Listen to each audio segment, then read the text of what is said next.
Kita ke informasi lain, pemulihan pasca bencana banjir dan longsor di Pulau Sumatera. 2 bulan pasca bencana banjir besar di Pidi Jaya, rumah warga masih tertimbun lumpur tebal setinggi 2 meter lebih.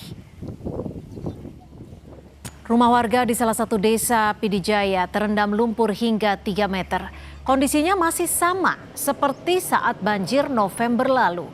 Sejumlah warga ada yang memanfaatkan tanah lumpur untuk menimbun lantai bagian dalam rumah agar bisa dihuni kembali.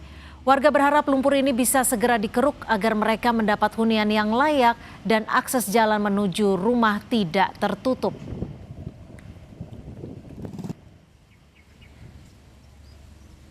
Sampai kondisi sekarang hari ini sudah hampir 2 bulan. Kondisi masih mungkin kita rasakan seperti baru banjir.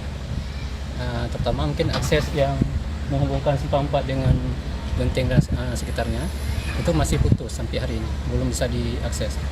Itu kenapa? Lumpurnya nggak bisa dibersihkan? Lumpur udah dibersihkan sama alat berat, cuman airnya masih tergenang karena air nggak bisa mengalir ke tempat yang lain.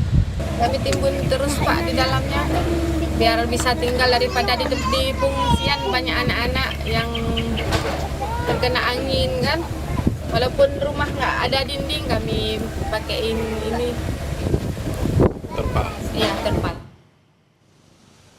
2 bulan pasca bencana banjir, warga Kampung Durian Aceh Tamiang masih memilih bertahan di tenda pengungsian karena belum memiliki rumah layak huni. Lumpur dan debu yang tebal masih menimbun kawasan ini sehingga warga tidak bisa kembali ke rumah mereka. Saat ini saudara, pembangunan huntara untuk warga Kampung Durian sudah dimulai dan sedang dalam tahap awal pengerjaan.